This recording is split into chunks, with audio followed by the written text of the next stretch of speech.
Hey gang, what's going on? And welcome to Talkin Vegas All Day with KA. I'm your host KA, and we're going to continue today in our second part of our very special Halloween bonus episodes of Talkin Vegas All Day with KA. And today we're going to talk about two more properties on the Las Vegas Strip that are deemed to be haunted. All right, this is a follow-up from yesterday's episode, so make sure to check that one out as well. But before we get started, make sure to hit that like button, click subscribe, and punch that notification bell so that you can keep up to date on when we drop new episodes.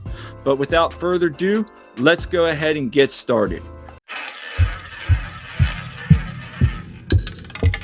Let's go to Vegas, baby. Let's go tonight. Right now. Let's go to Vegas. We'll stay up all night. Let's go to Vegas. Let's get away. First on our list today, we're going to talk about the Aladdin. Now, today's theme is hotels and casinos that are no longer around. The Aladdin is still around, but it's under a different name, and that name, of course, is Planet Hollywood. But because it was built a long time ago, initially it was called the Aladdin, it's had some unique haunted happenings, and this occurs even to today. The room that I'm going to talk about is still considered haunted. And that room is the Panorama Suite, or they call it the Paranormal Suite. All right, now the Paranormal Suite you have to ask for, obviously, but the reason they call it that is numerous guests have claimed to be woken up in the middle of the night to hear knockings and tappings on their door as somebody is trying to get in. They've heard the locks picked, handles shining, and when they've gone to investigate, there is no one out in the hallway. They've also heard people talking or whispering in and out of the room in the hallways, claim to have seen things disappear from the room only to turn up in another spot. So some spooky things going on in the Paranormal Suite or Panorama Suite. They claim that other areas of the hotel are also haunted. And this, of course, comes from hauntedrooms.com, where I was doing a little bit of my investigation. And also another website called Haunted Places. Again, I'll put those links in the description below so you can check them out. Another little fun place that is no longer there. In fact, now I believe it's a parking lot, but I believe the convention center has some other plans for it. And that is the Riviera. We all know the Riviera. Lots of famous people have come and gone. It's had mob ties, and that seems to be the biggest reason why people feel that this particular site, when it was standing, was haunted. Also, if you guys watch TV, you know the show Ghost Adventures, obviously, and they did a couple episodes. I think they did 2 where they came and explored it while it was still in operation. They saw some things. Of course, Zach Baggins has a very awesome haunted museum site in Las Vegas. I recommend you check that out as well. But some of the stories there is, first one is the ghost of Frank Sinatra. This was one of his final places that he performed toward the twilight of his career and his days on this earth.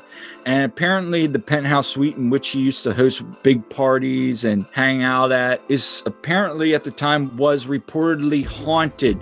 People would see things moving in their room, things disappear, lights going on and off. People have even seen the ghost of Old Blue Eyes apparently just standing there in the corner, hanging out. They said he was non-violent, very just kind of relaxed, making sure, again, keeping that party alive atmosphere there. And people said that they felt no fear or anything, just kind of shocked that they would see this ghost apparition right there. And a lot of people, again, believe it was the ghost of Frank Sinatra.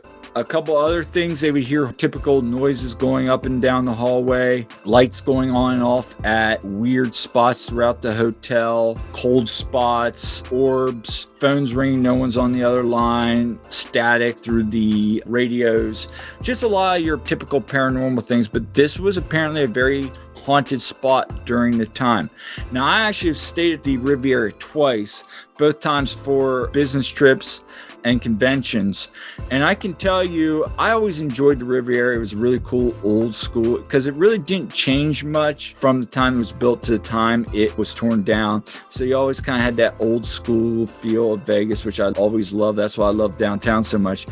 But the one time I was there, I had a weird story that I'm sure you can explain, but I always felt it was weird. It was my second to last day there. I was getting ready to go out for the kind of big end of the event, and I thought I turned off all the lights when I left the room, and I had forgotten my cell phone, so I went back upstairs to get it. And when I came back in, the light was on in the bathroom. And I was like, that's odd. Got my cell phone, turned off all the lights. And this time I was like, yeah, I definitely remember turning off the light. Got back up to my room late, went in the door, and the light in the bathroom was on. And this time the water was running. And it wasn't like a full blast, somebody just pulled it up. It was just dripping. It was like drip, drip, drip. Now, again, you can explain it to faulty plumbing and maybe some electrical things, but I just remember, okay, that's odd. Turned it off, went to bed, got up the next day, and when I got up, the light was back on. It was just the weirdest little thing. Again, could have been an electrical thing. I don't know. Who knows? It could have been a ghost of Frank Sinatra. I doubt it. So that's it for today on Talkin Vegas All Day with KA. I hope you enjoyed this episode. If you did, make sure to hit like on your way out and leave a comment. Always love to hear from you guys. And also remember, we are also on Facebook, Twitter, and Instagram. So make sure that you follow us there as well, as sometimes I like to reach out to you guys and interact as well through there. Thanks for stopping in, and we'll see you next time on Talkin Vegas All Day with KA. Happy Halloween, everybody.